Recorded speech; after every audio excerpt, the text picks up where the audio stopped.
Susan Mauldin lived a quiet, predictable life until the night she walked out of her Macon home with nothing but a tote bag and vanished, leaving behind a trail of secret photographs, a hidden online identity, and a farmhouse in the woods that would expose a chilling connection to other missing women. That on a quiet October evening in 2014, Susan Mauldin was last seen walking out of her small brick home in Macon, Georgia. She was 52 years old, with a calm, almost reserved personality that kept her life simple and predictable. Those who knew her described her as polite but distant, someone who didn't involve herself in neighborhood gossip or community events. She worked from home as a transcriptionist, rarely venturing far from her house unless it was for groceries or the occasional library visit. Her habits were so consistent that even the smallest change would have stood out. And on that particular night, something was clearly different. The air was cool, carrying the scent of early autumn leaves. Neighbors later recalled seeing her step outside just after 7:30 p.m., wearing a light cardigan and jeans, carrying only a small tote bag. Her expression was unreadable, neither hurried nor relaxed, but focused, as if she had somewhere specific to be. She walked down her driveway toward the streetlight at the corner, then disappeared from view. No one remembered hearing a car door shut or seeing a vehicle pull away. It was as if she had simply melted into the evening shadows. Her small home sat on the edge of a quiet cul-de-sac, where houses were spaced far enough apart that privacy was easy to maintain. That night, her porch light remained on long after she left, and her car stayed in the driveway, unlocked. The blinds were drawn, but nothing inside appeared out of place. The following morning, the mail carrier noticed her mailbox was nearly full. By the next day, it was stuffed to the point where envelopes had begun to curl from being forced inside. For someone like Susan, who checked her mail daily and disliked clutter of any kind, this was an early warning sign that something wasn't right. 2 days after she was last seen, a friend who hadn't been able to reach her grew concerned. She drove to Susan's house, knocked repeatedly on the door, and peered through the window. Everything inside was perfectly neat. The couch cushions were in their exact place, a folded blanket lay across the armrest, and the small kitchen table had 2 placemats set as if she had prepared for company that never came. The friend eventually called the police. When officers arrived, they found no signs of forced entry. The front door was locked, and the back door was secured with a deadbolt. Inside, the air was still, holding the faint scent of fresh laundry. On the kitchen counter sat Susan's cell phone, turned off and charging. Nearby, her wallet was tucked into her handbag, with her driver's license and credit cards untouched. A plate with crumbs rested in the sink, next to a glass with a thin ring of water at the bottom. In the bedroom, the bed was made with crisp corners, a book face down on the nightstand as if she had been in the middle of reading it. The officers checked her computer and found no recent searches for travel, job applications, or large purchases. Her email inbox was unremarkable, with the last message sent nearly 24 hours before she was seen leaving the house. There were no goodbye notes, no signs of distress, and no evidence of a struggle. It was as though she had stepped out expecting to return within the hour and never made it back.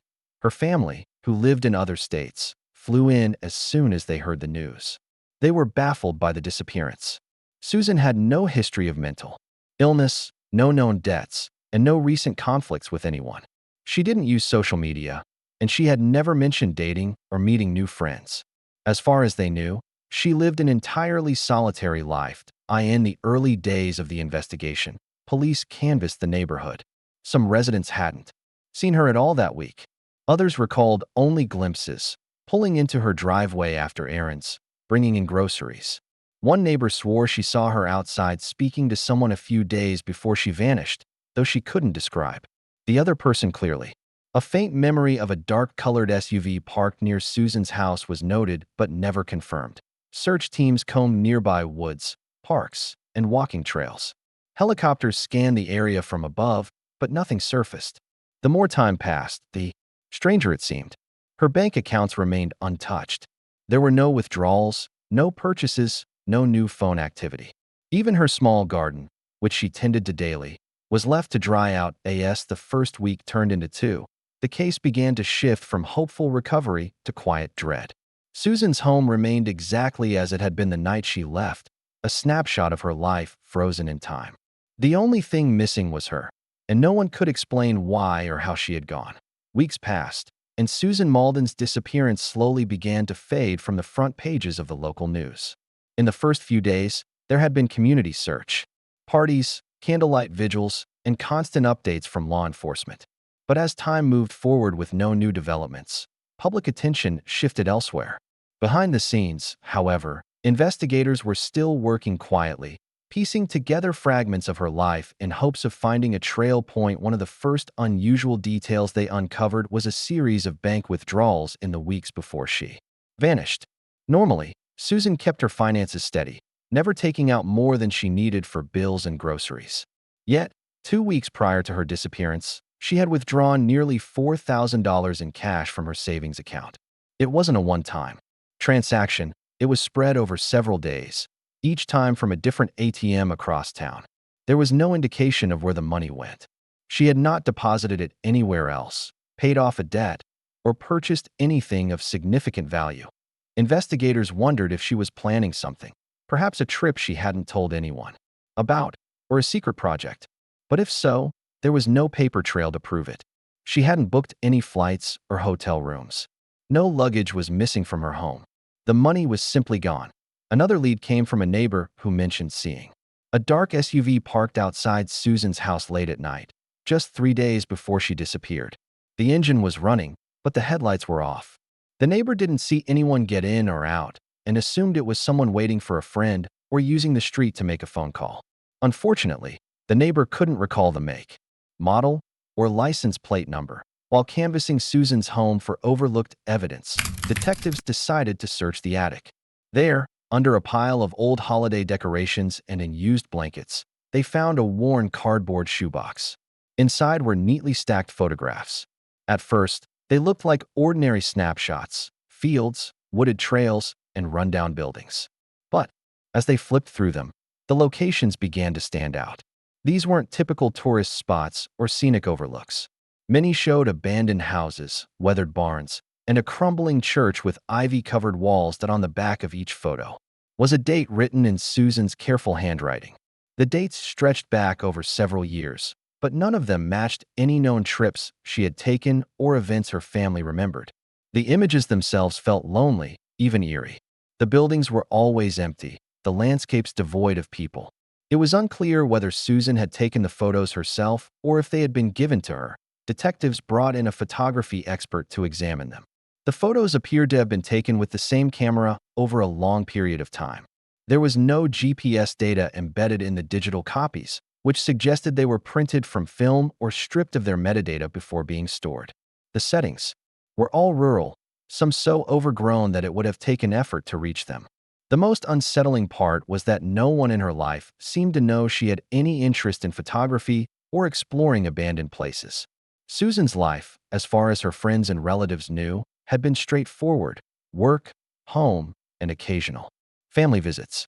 The photos hinted at something entirely different, a hidden part of her life that she had kept carefully separated from her everyday routine. The investigation team began mapping the locations in the photographs. They discovered that several were within a 2-hour drive of Macon. Others were harder to place, possibly from different counties or even states. A few structures appeared in more than one photo, but from different angles and in different seasons, suggesting multiple visits over time. This discovery shifted the investigation. Detectives began to wonder if Susan's disappearance was connected to one of these sites. Perhaps she had gone to visit one and met with an accident or encountered someone dangerous. Or maybe the places themselves held a clue to what happened. The weeks turned into months. The photos became the most promising lead in the case. Investigators visited several of the nearby locations, finding them exactly as they appeared in the pictures: silent, empty, and forgotten. In some, they found signs of recent human activity, such as footprints, discarded cans, and cigarette butts. But there was no proof Susan had been there shortly before her disappearance. The cash withdrawals, the late-night SUV, and the shoebox of photographs formed a puzzle without edges. The pieces didn't fit together neatly, and every time detectives thought they saw a pattern, it dissolved under closer scrutiny. Still, the feeling grew that Susan had been keeping a secret, and that this secret, whatever it was, might be the reason she had vanished without a trace. 6 months after Susan Mauldin vanished, the case took an unexpected turn when a woman from a neighboring town contacted the police. She claimed she recognized Susan's face from the news, but said she knew her by a different name, Claire Monroe. According to the caller, Claire was active in online communities devoted to urban exploration, where people shared photographs and stories about visiting abandoned buildings, forgotten industrial sites, and remote rural structures. The woman provided screenshots from one of these forums, showing a profile picture and posts made by someone who looked exactly like Susan. Under the username Claire Monroe 72, the posts stretched back several years. They featured grainy, atmospheric photos of boarded-up houses, collapsing barns, and weathered churches, often accompanied by short captions describing the history of the location. Some captions hinted at trespassing, with references to slipping inside when no one's watching or walking the halls where time stood still. The tone was quiet but tinged with thrill, as though the writer found a strange comfort in the decay of these places. What stood out most was the pattern of her activity. She often posted in the middle of the night, sometimes as late as 3 or 4 in the morning. The timestamps suggested she wasn't simply sharing old photos from her computer. She appeared to be visiting these places at those hours. The images she uploaded matched many of the photographs found in her attic shoebox, sometimes down to the exact angle and lighting. When investigators compared forum posts to the dates on the physical photos, the match was almost perfect. It was clear that Susan had been leading a double life, one in which she sought out isolation and forgotten spaces, documenting them without telling anyone in her day-to-day life. She had built an entire identity as Claire Monroe, one that existed entirely outside the world her friends and family knew. Digging deeper, detectives found that 2 days before she disappeared, Susan, under her alias, had posted a photo of a decaying farmhouse located in a remote stretch of countryside about an hour's drive from Macon. The caption beneath the image was unusual. Some doors should stay closed. It was short, cryptic, and unlike her usual descriptive captions. This was the last post she ever made. Investigators tracked down the property using land records. The farmhouse had been abandoned for decades, with no listed owner willing to come forward. Locals in the nearest town said it was a place kids dared each other to visit, often claiming it was haunted. The building was collapsing in places, its roof partially caved in, and its windows shattered. It was miles from the nearest main road, accessible only by a winding dirt path that cut through thick woods. The connection to Susan raised more questions than answers. Was she there on the night she disappeared? Did she meet someone there? And if so, had it been arranged through her online persona? Detectives began to suspect that she might have been lured. The anonymity of the forum made it easy for someone to hide their identity, and with her habit of exploring these sites alone at night, Susan could have been an easy target for anyone with ill intentions. Her secret life also explained the unexplained. Cash withdrawals. Urban exploration sometimes required bribes for access or to avoid trespassing charges. It also meant travel expenses, gear purchases, and sometimes paying others for tips about locations. Still, $4,000 was a large amount, and there was no proof she had spent it on exploration-related activities. Police quietly joined the same forum under false accounts, posing as new members to see if anyone would mention Susan or Claire.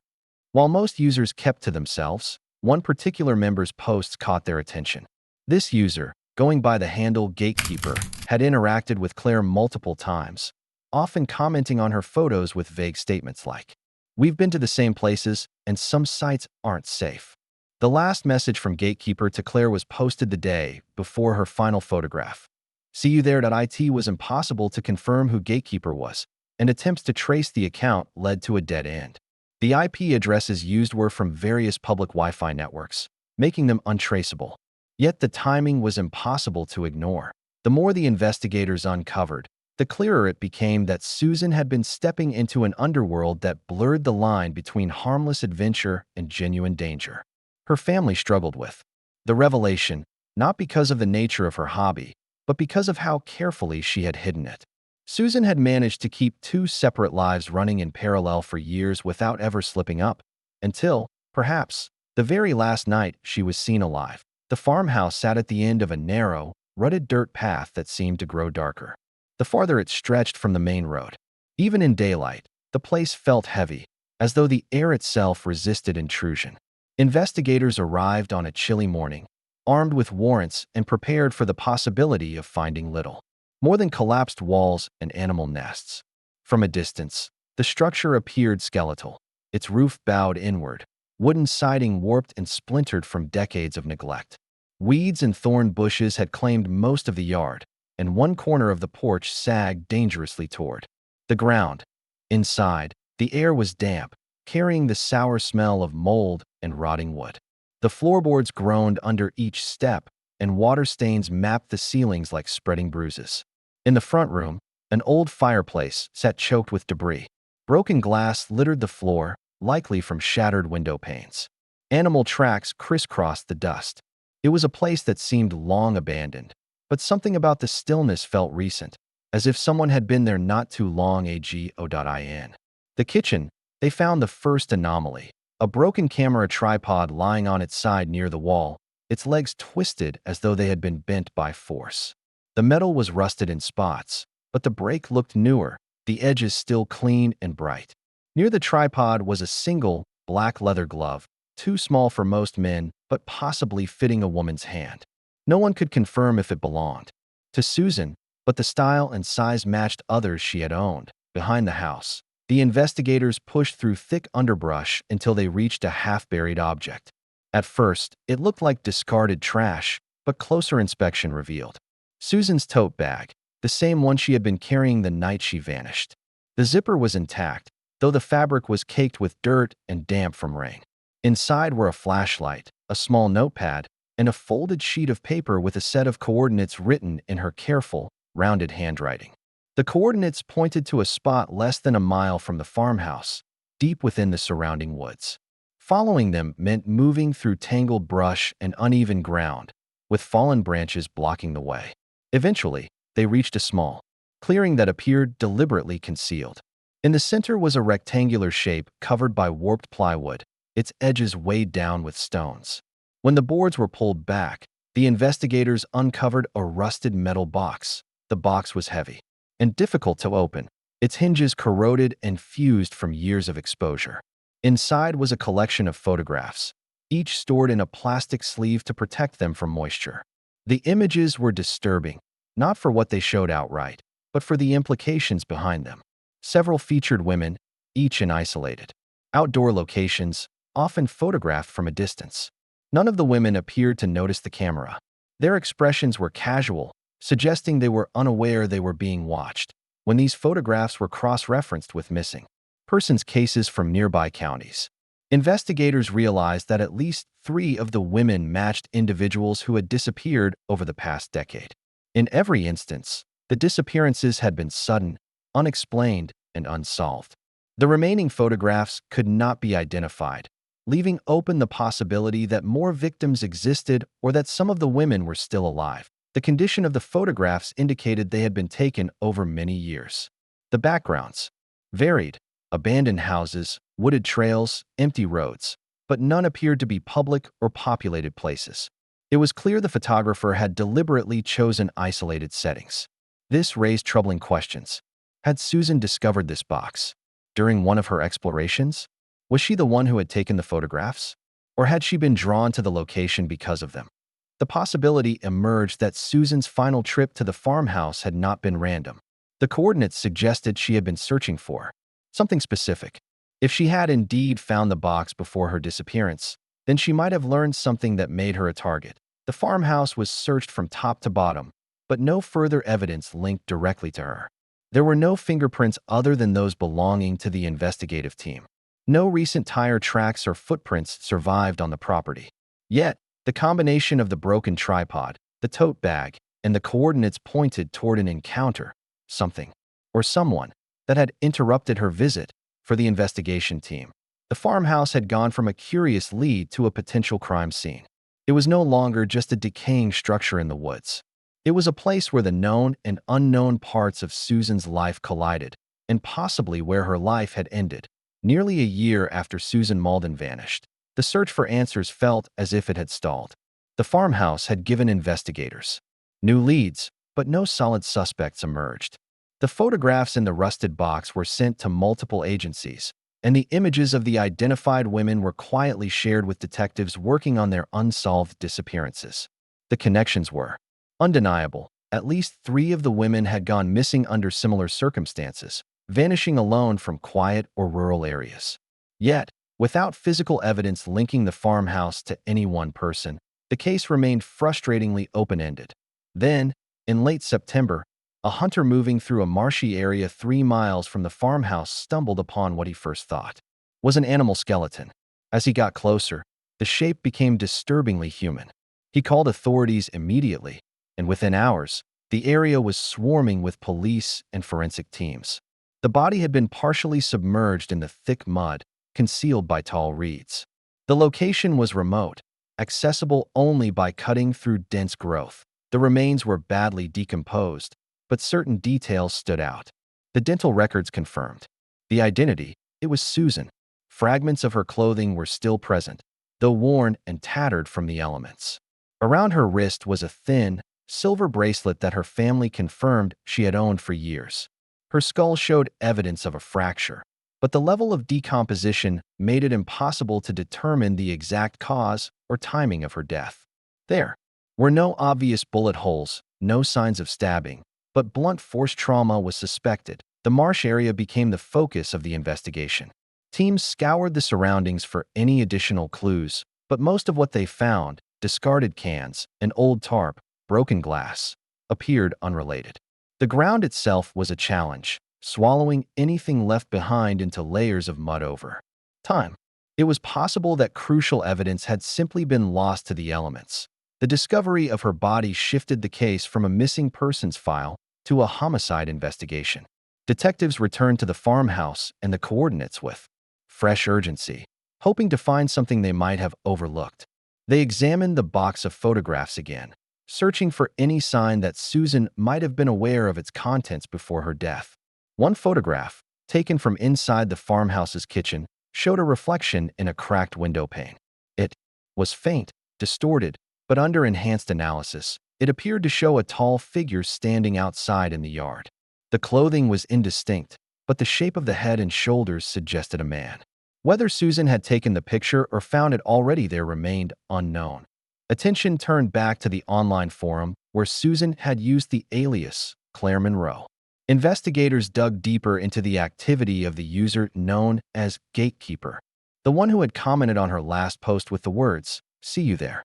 Digital forensics traced several of Gatekeeper's logins to public libraries in 3 different counties, each one located near abandoned sites similar to those in Susan's. Photographs. Surveillance footage from the libraries was long gone, but this pattern hinted at someone who moved often and avoided leaving a trace. Despite these leads, no arrest was made. Without definitive proof tying Gatekeeper or anyone else to the farmhouse, the photographs, or Susan's death, the case could go no further. What remained were fragments, a hidden double life, unexplained cash withdrawals, a mysterious SUV, a box of disturbing photographs, and a remote marsh where her life ended. For her family, the discovery of her remains brought a measure of closure. But no peace. They were left with the haunting knowledge that someone, somewhere, still knew the full truth of what happened that night. Locals began to speak of the farmhouse in hushed tones, weaving it into whispered warnings for children and cautionary tales for teenagers who thought trespassing in abandoned places was harmless. The property eventually collapsed under the weight of time and weather, leaving behind only a scatter of rotting boards and the rusted shell of its chimney. The box of photographs remains locked away in evidence storage, a silent archive of fear and unanswered questions. To this day, the case of Susan Mauldin is unsolved. In Macon, her name surfaces now and then, spoken by those who remember her as a quiet woman with a hidden passion, and by others who recall the mystery as a reminder that danger often hides in the places least expected. The haunting part is not just that she was lost, but that she was forgotten for so long, leaving behind a story that may never be told in full.